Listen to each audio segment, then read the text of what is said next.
Ntunja family, old boys, welcome to this second occasion. But to say more on the occasion, I'm going to invite the headmaster of Dale College, Dr. G.F. Shaw, to the podium. Good afternoon, Dalians, old Dalians, friends and former colleagues of Kaunda, and especially members of Kaunda's family. I want to thank you for all joining us here today, and I want to say if anybody's standing at the back and you would like to sit, there are extra seats in the front here, and you are welcome to come grab a seat and move it into the shade if you would like to. So we gathered here today to make and write history. Normally, hostel names are written in the fabric of schools, and learners arrive at those schools and they get given the names of the hostels and they have to study them for the new boys test, and it's accepted as is. And today, we get to understand personally where these names come from and why they are important to us. 32 years ago, 1992, Mama and Tata Ntunja brought little Kaunda to Dale Junior to do grade 4. From what I understand, Mama and Tata Ntunja were very closely involved parents. And I can see and understand why Kaunda was the confident, strong, independent, and proud person he was. Mama Ntunja, I welcome you, your family, and your friends to Dale College today. You have given us a son of whom you were proud, and we as Dale College are proud. And we miss him, and in his absence, we honor him and you and your family. Thank you for joining us today. And if I think Dale College, I think loud, I think boisterous, I think confident, I think ability to achieve. That's Kaunda in so many ways, and so I think it really is an appropriate comparison. My way of grieving his passing at that time, 2020, was to do research into his life as a Dalian. And I remember the affection and love people had for him, in particular, his larger-than-life character. One of the stories that stuck with me was when I spoke to a teacher, I think it was one of his coaches who had actually coached him in his senior years, who had lived in one of the houses just down this path off the left-hand side over there. And that teacher told me how he loved sitting in his lounge in the late afternoon and listening to Kaunda and Mondeki, and I assume John and his other friends, but I remember Kaunda and Mondeki's names being mentioned, walking down this path on their way to dinner at Frank Joubert where the dining hall is, and then coming back again. And he said always you could hear them coming a mile off, and then you could hear them coming back a mile off. And whatever they were joking about or arguing about, they were joking about or arguing about loudly. And it was always loud, and it was always fun. And I think we've heard that a few times about Kaunda these last few days. And this hostel, I learnt, was a special place for him. His passion for hostel and school wasn't limited to his time at the college. I have with me today, and I actually want to fetch it over here if you'll give me a minute. I went and I asked Dale Junior if they could, I know the Dale Junior had 13A hockey teams playing now. I did think that Miss Thatcher and Mr. Mpande were going to be here, but I don't, and I understand that completely as well. This Dale Junior trophy was commissioned and awarded for the first time in December 2020, and it's entitled the Kaunda Ntunja Memorial Trophy, and its inscription reads, "It's for a grade 7 boy who has displayed true qualities of friendship, loyalty, and commitment." And I fell in love with this trophy from the first time I saw it, and I remember Mrs. Thatcher's words describing it. She said to me, and I remember it because I wrote it in an email to Aviwe that next day. She said, "Kaunda was such a proud Xhosa boy, proud of his heritage, and that trophy represents him." And I can see Kaunda in this trophy, proud and heritage, like Ms. Thatcher had said, but also larger than life. Now, Dalians, old Dalians, staff, invited guests, I think there are two reasons that we are celebrating Kaunda with this hostel renaming. And the first is because he initiated the rejuvenation that we are currently seeing in our Dale College hostels. From the outset of the Dale College turnaround that we started talking about in 2019, Kaunda was behind us. I I remember meeting him in Johannesburg for the first time in conversation when I went up to meet the old boys there soon after I was appointed. We had played against each other as schoolboys, but never really engaged, and so that was the first time I really got to connect with him. And when we started talking about fixing and improving the hostels, Kaunda played a leading role in this. He initiated a series of donations in what he called the Hostels Maintenance Project, and I read to you from his message to me on the 8th of May 2020. List of the 4 guys from the 2000 matric class who are contributing towards the Hostel Maintenance Project. Tando Gobe, Deputy Head Boy 2000, was at Frank Jabez. Ngange Nongogo was at College House. Lutando Mondliwe was at Patterson House. Kaunda Ntunja was at College House.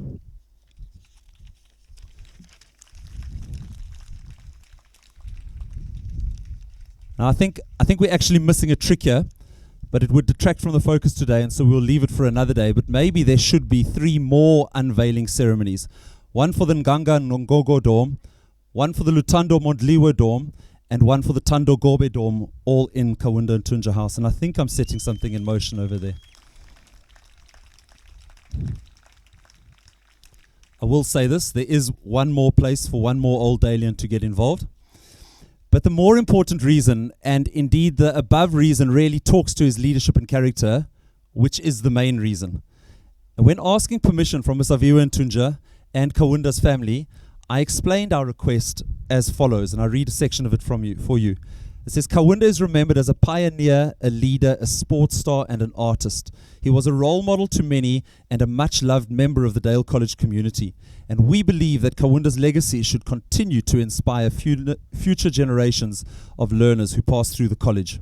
During his time at the college, Kaunda formed and shaped a dynamic group of Dalians who led the college strongly. My research into his life as a Dalian at the time of his passing showed me that he lived his larger-than-life personality out in beautiful ways as a boarder in College House. Indeed, Dale College hostels have always been central to the culture and heartbeat of the college. It is our proposal to honor Kaunda and to ensure that his legacy and inspiration lives on by immortalizing his name to the hostel, which formed such an integral part of his Dale College experience and has recently been reopened. We believe doing so will also remind Dalians of the potential that lies within them to be pioneers, leaders, stars, and artists, just as Kaunda was. And with that said, allow me to hand over to Mr. John Mokgato, close friend and classmate of Kaunda.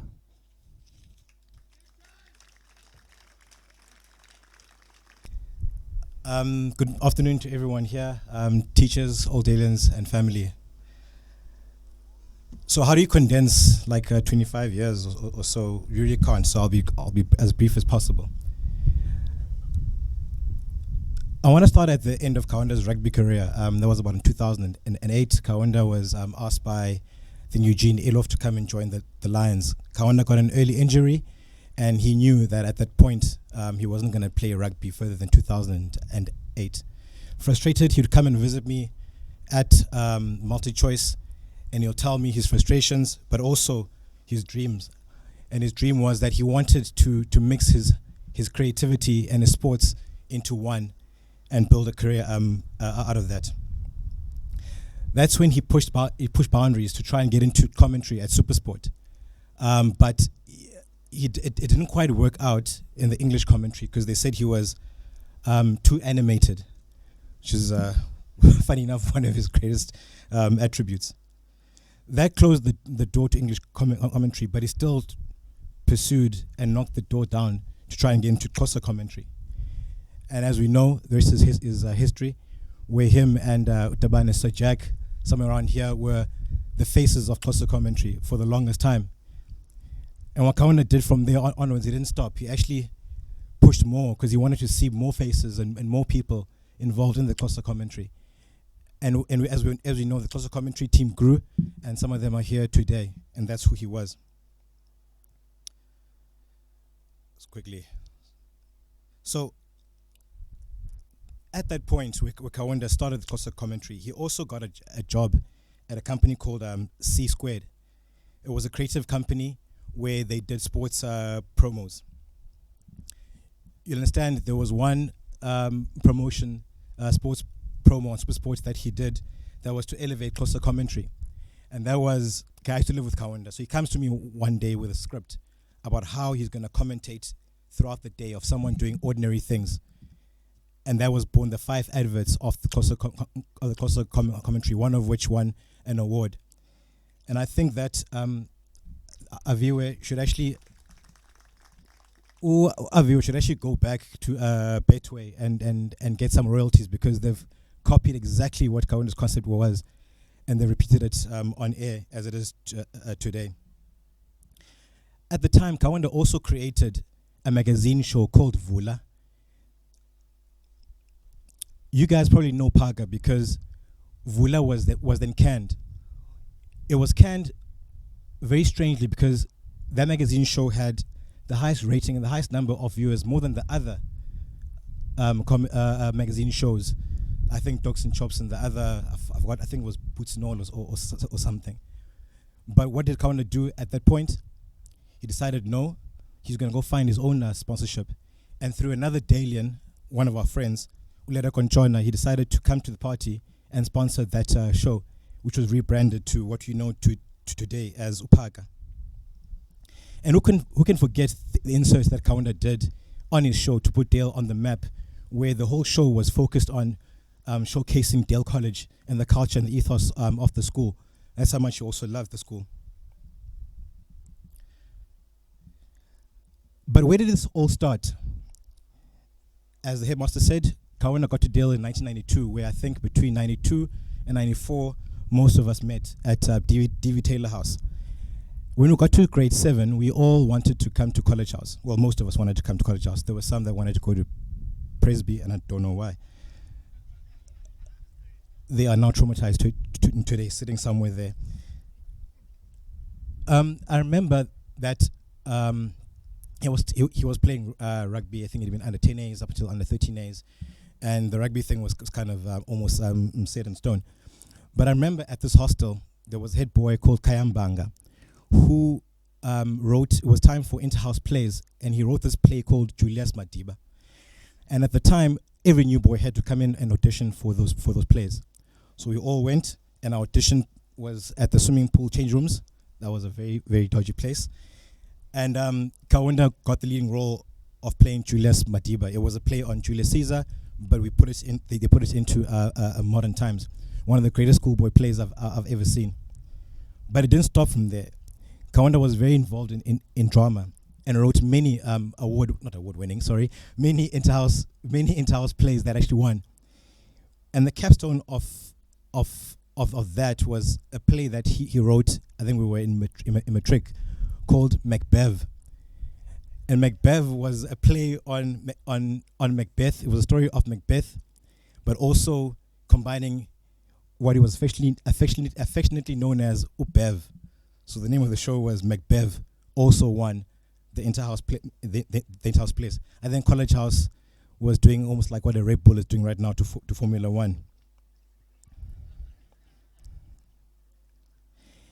In varsity, Kaunda wasn't really allowed to study art or any dramatic arts because back then our parents didn't allow us. It was always going to be, listen, business, accounting, lawyer, this. So Kaunda, when he got to Durban, he did business management. But when he moved on from the Sharks and went to the Cheetahs in Bloem, he decided to do dramatic arts. And that's also fostered in what Kaunda was doing in building his artistic muscle, which created what he finally did in putting sports and his art together. But where did this? But so who was Kaunda at hostel? Let me get back to here now. Enough of the good stuff. Although he was an individual, he was part of a collective because of the structures that we'd built here. And I'm not talking about the structures that we built there, the structures that we built in the dormitories. One dorm in particular, where there was Umonde, Ungange, Kanya, Loiso, myself, David, Jonathan Else, Roland King. So we had like a little government where if you didn't participate in the things that we wanted you to participate in, we would deal with you decisively. This included our frowned upon activities.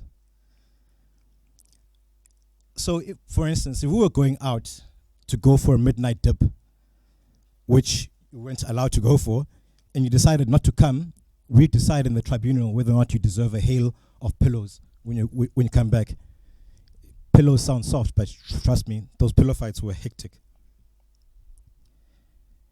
I remember every last day of term, as we were standing sevens in this dorm here downstairs, we decided to prank the standard sixes.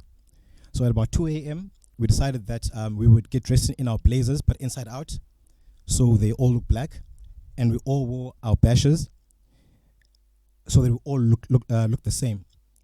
And we'd pour water into little buckets, 10 of us, and we'd trot into the new boys' dorm, which was right here, count to 3, and then sprinkle some water on the new boys, and run out back to our dorms.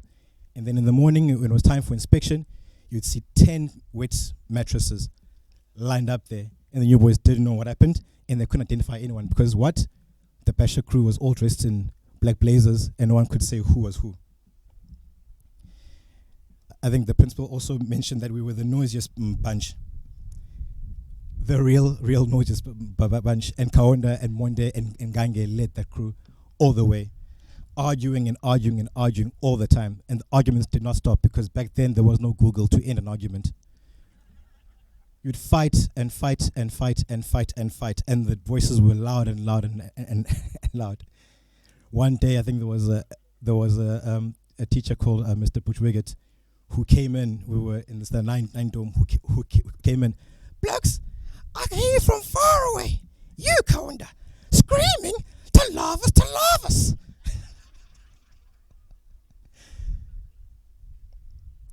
When we got in trouble, we faced the music together. Not in an arrogant way, but in a way that we were together. We would do whatever we were told, but always together. We were collective, hand in hand, brother to brother. And I'm sure as much as this may have irritated some of the teachers, but they could see that this is actually quite a good quality in these boys. It also helped that the group was also an achieving group. We had academics guys getting 90%. We had the sportsmen, Kaunda, Monde, Vuyo, all of them. So it helped that you were getting in trouble, but you weren't really a nuisance, a student as such. You achieved. In conclusion, I think I tell you all this to show you that Kaunda was a normal school kid. Very naughty. Very naughty, who did what he loved and ended up doing the things that he loved in his career. What I'm saying to you is that be a school kid. Be naughty, but don't hurt anyone. And don't hurt yourself as well.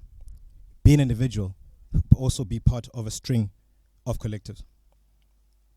This is a great honor in memory of Kaunda, and never in a million years did we imagine that something like this would happen. I was having a discussion with my friends a few weeks ago about this occasion, and that it's sad that we had to do this now when Kaunda had passed away, but a great honor nonetheless. And I wish that we could honor our people while they are still here. But guys, you can reach your potential, whatever it is that you put your mind to. Just be yourself and follow your dreams. And through hard work, you can reach for the stars. Thank you.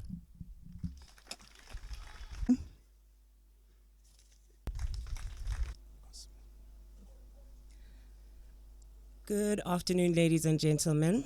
As mentioned, my name is Kaunda Ntunja, the wife of the man himself, the man, the myth, the legend, as he would say, Kaunda Ntunja, and the mother to his 2 beautiful daughters, Umilani Nande and Nosingalaka Ntunja. So upon preparing for today, I was conflicted whether I should write my speech down or speak from the heart.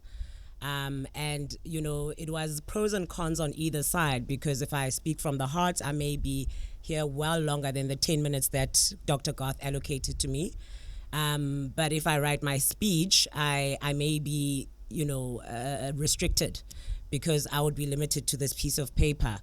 But invariably, as a mother of 2 little girls, my speech has gone missing. So I therefore am now forced to speak from the heart.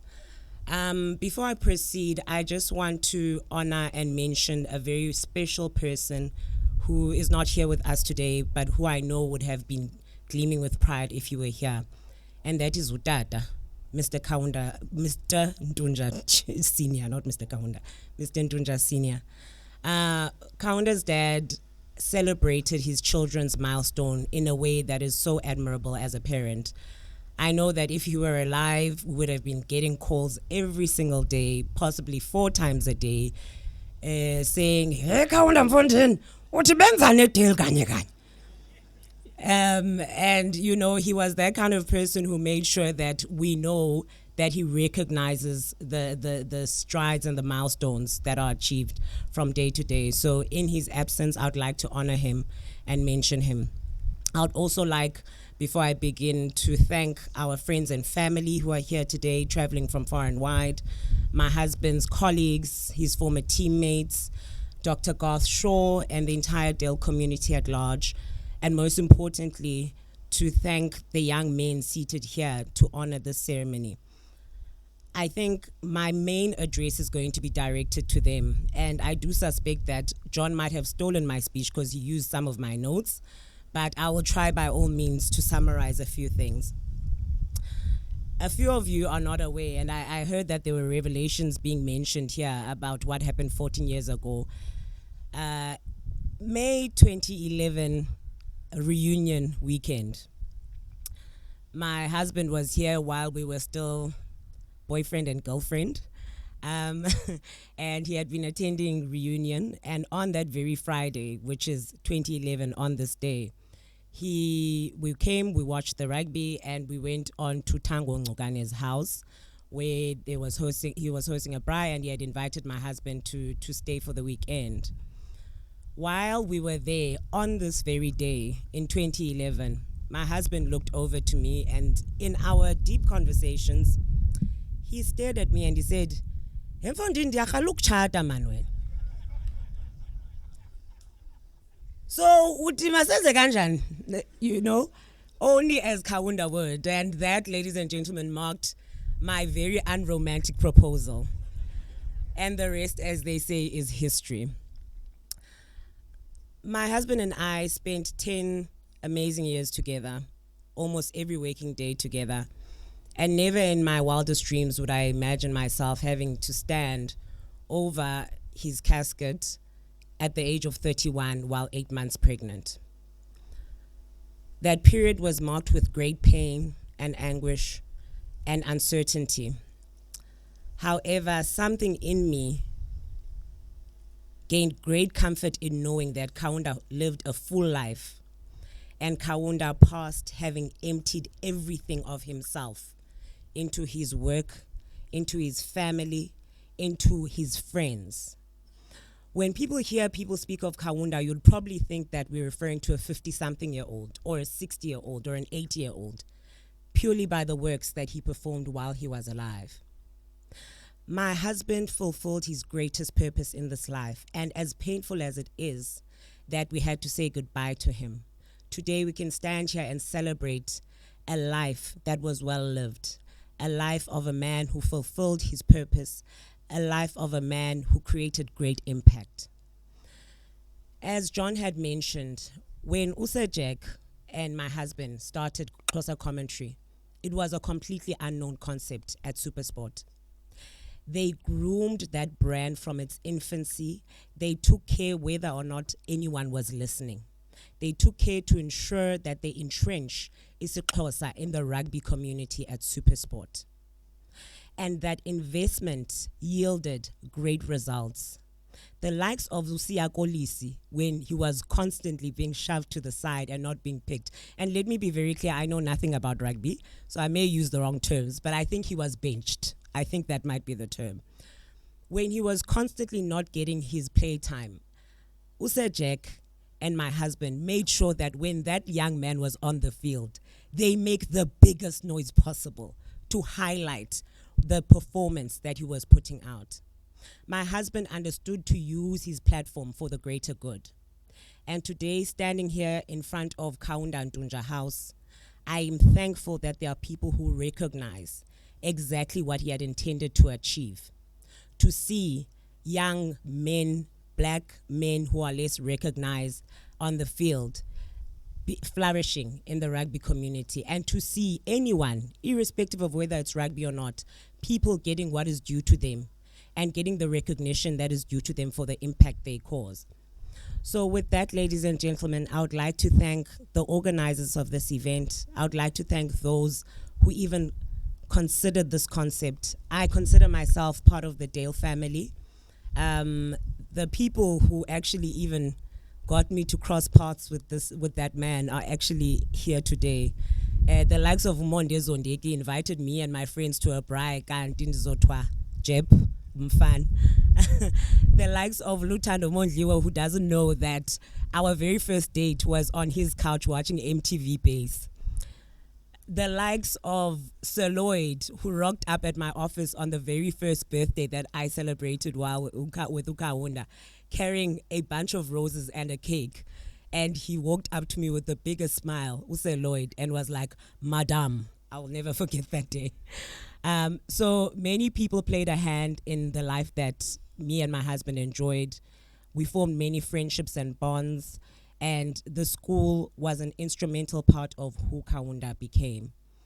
I hope the young men seated here will take something away from Kaunda's life and will go forth and create impact and pay it forward and honor their craft as they proceed.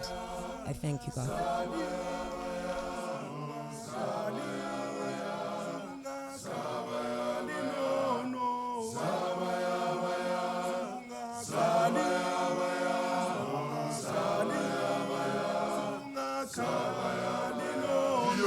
Zabaya.